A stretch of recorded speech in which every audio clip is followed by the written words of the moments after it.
Amine Debagine Mezraoua, nommé au poste de PDG par intérim de la compagnie aérienne nationale Air Algérie, en remplacement de Bekou Chalache, sera confronté à de grands défis. Ayant occupé plusieurs postes dans le secteur du transport aérien, Amine Debagine Mezraoua a été le conseiller du PDG d'Air Algérie, expert international en aviation civile et représentant de l'Algérie et du Maghreb au Conseil de l'Organisation de l'Aviation Civile Internationale, OACI, 2016-2019 au Canada. Il fera face à une situation peu reluisante.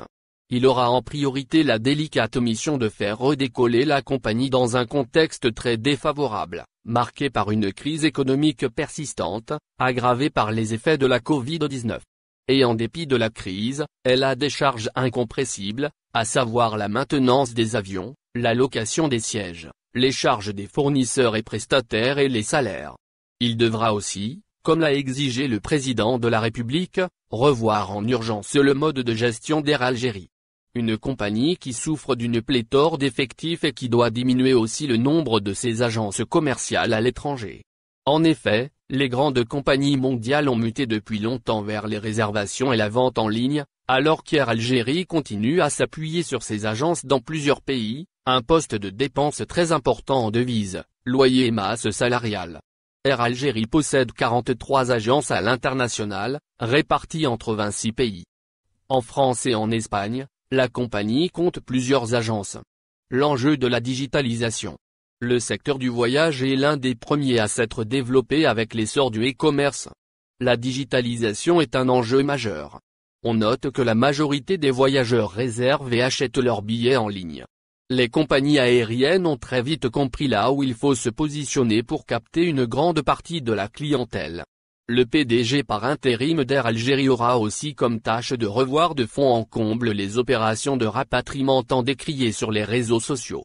Plusieurs vols rentrent avec des sièges vides, bien que la demande soit importante. Le successeur de Bekou Chalache a déjà plaidé pour une ouverture des frontières et une reprise des vols de manière lucide et intelligente. Dans une contribution au journal Liberté du 21 décembre 2020, il écrit « Il va falloir gérer une façon de vivre avec le virus. Mais cela ne signifie pas nécessairement détruire l'aviation, risquer des millions d'emplois, paralyser les économies et déchirer le tissu social international. » Il ajoute « Les frontières peuvent être ouvertes en toute sécurité aujourd'hui grâce à des tests Covid-19 systématiques. La technologie existe. » Au-delà des tests PCR dont les analyses exigent une certaine attente, les tests antigènes rapides fournissent des résultats fiables, avec plus de 95% de précision, en 15 minutes ou moins. Et les nouvelles technologies de tests en cours de développement pourraient être encore meilleures. Mais aura-t-il les coups des franches pour diriger la compagnie ?